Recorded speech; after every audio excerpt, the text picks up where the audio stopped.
रामायण एक प्राचीन भारतीय महाकाव्य केवल एक कहानी नहीं, बल्कि भारतीय संस्कृति और नैतिकता का आधार है। महर्षि वाल्मीकि द्वारा रचित यह ग्रंथ भगवान राम के जीवन, उनके आदर्शों और धर्म की विजय को दर्शाता है। आज हम रामायण से जुड़े कुछ प्रमुख ऐतिहासिक, पुरातात्विक, भौगोलिक और सांस्कृतिक सबूतों पर नजर डालेंगे। ध्यान रहे, रामायण एक आध्यात्मिक सांस्कृतिक ग्रंथ है और उसके पात्रों घटनाओं का वैज्ञानिक प्रमाण अभी भी शोध का विषय है। कुछ तथ्य संकेत देते हैं, लेकिन चूंकि ये हजारों साल पुराने हैं, इसलिए निर्णायक वैज्ञानिक प्रमाण उपलब्ध नहीं है। पहला, श्री राम का जन्मस्थान, अयोध्या के पुरातात्विक प्रमाण। अयोध्या में की गई खुदाइयों में प्राचीन मंदिर संरचना, स्तंभाधार और खुदे हुए पत्थर मिले हैं। कई लेयर्स 2000 से अधिक वर्ष पुरानी पाई गईं, जो उस क्षेत्र में अत्यंत प्राचीन धार्मिक गतिविधियां दिखाती है।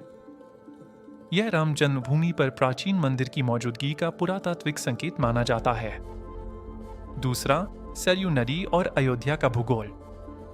वाल्मीकि रामायण में वर्णित अयोध्या, सरयू नदी और आसपास का भूगोल आज की वास्तविक अयोध्या से मेल खाता है। शहर का लेआउट उत्तर में नदी और बीच में राजमहल आदि वर्णन के करीब है। तीसरा, राम सेतु, जिसे एडम ब्रिज भी कहते हैं। यह श्रीलंका व भारत के बीच समुद्र में पत्थरों की एक 48 किलोमीटर लंबी श्रृंखला है। नासा ने इसे मानव निर्मित नहीं कहा, पर यह प्राकृतिक या मानव निर्मित, इस पर अभी भी वैज्ञानिक बहस जारी है। यह संरचना रामायण में वर्णित सेतुबंध यानी वानरों द्वारा बनाया पुल से मेल खाती है। चौथा, किष्किंधा, हम्पी क्षेत्र से मेल। रामायण में वर्णित किष्किंधा नगरी और कर्नाटक का हम्पी, दोनों का परिदृश्य बहुत मिलता है। हम्पी में ऋष्यमुख पर्वत, मतंग पर्वत, अंजनाद्री नाम आज भी मौजूद हैं। पांचवां, पंचवटी, नासिक क्षेत्र। रामायण में लक्ष्मण द्वारा शूर्पणखा की नाक काटने का प्रसंग पंचवटी में बताया गया है। महाराष्ट्र के नासिक में पंचवटी नाम का क्षेत्र आज भी है, जहां गोदावरी नदी और सीता गुफा जैसे स्थान हैं। छठा, जनकपुर, नेपाल में सीता जन्मस्थान। प्राचीन जनकपुर को माता सीता का जन्मस्थान माना जाता है, जहां जनकपुर धाम आज भी सांस्कृतिक परंपराओं के साथ जीवित है। सातवां, दंडकारण्य, छत्तीसगढ़, झारखंड, ओडिशा का क्षेत्र। रामायण में वर्णित दंडकारण्य का भूगोल भारत के मध्य पूर्वी अंचल से काफी मिलता है। बस्तर में कई स्थानों पर राम लक्ष्मण सीता के 14 वर्ष के वनवास की लोक कथाएं आज भी मौजूद हैं। आठवां, रामेश्वरम, रामनाथ स्वामी मंदिर। मान्यता है कि राम ने सीता की खोज के दौरान यहां शिवलिंग स्थापित किया। यह स्थान समुद्र पार करने की कथा से पूरी तरह भौगोलिक रूप से मेल खाता है। नौवां, तमिल साहित्य, संगम काल। तमिल भाषा के प्राचीनतम ग्रंथों में रामायण घटनाओं का उल्लेख मिलता है।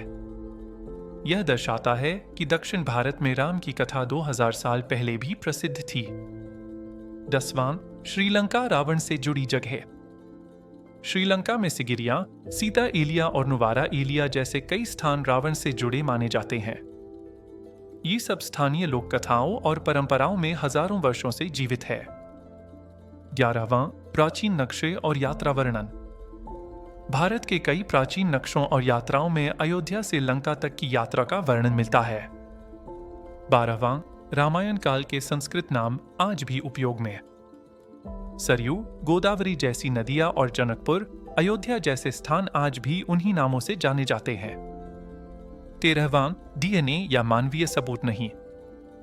रामायण काल लगभग 7000 से 8000 वर्ष पुराना माना जाता है। इतने प्राचीन युग के लिए मानव डीएनए या ठोस भवनों के प्रमाण मिलना स्वाभाविक रूप से कठिन है। संक्षिप्त निष्कर्ष यह है कि रामायण एक धार्मिक ऐतिहासिक ग्रंथ है। कई भूगोल, लोक परंपराएं, पुरातात्विक खोजें और क्षेत्रों के नाम इसे वास्तविक घटनाओं से जोड़ते हैं। पर 100% वैज्ञानिक प्रमाण उपलब्ध नहीं है, क्योंकि रामायण इतिहास, संस्कृति, श्रद्धा और महाकाव्य साहित्य का मिश्रण है।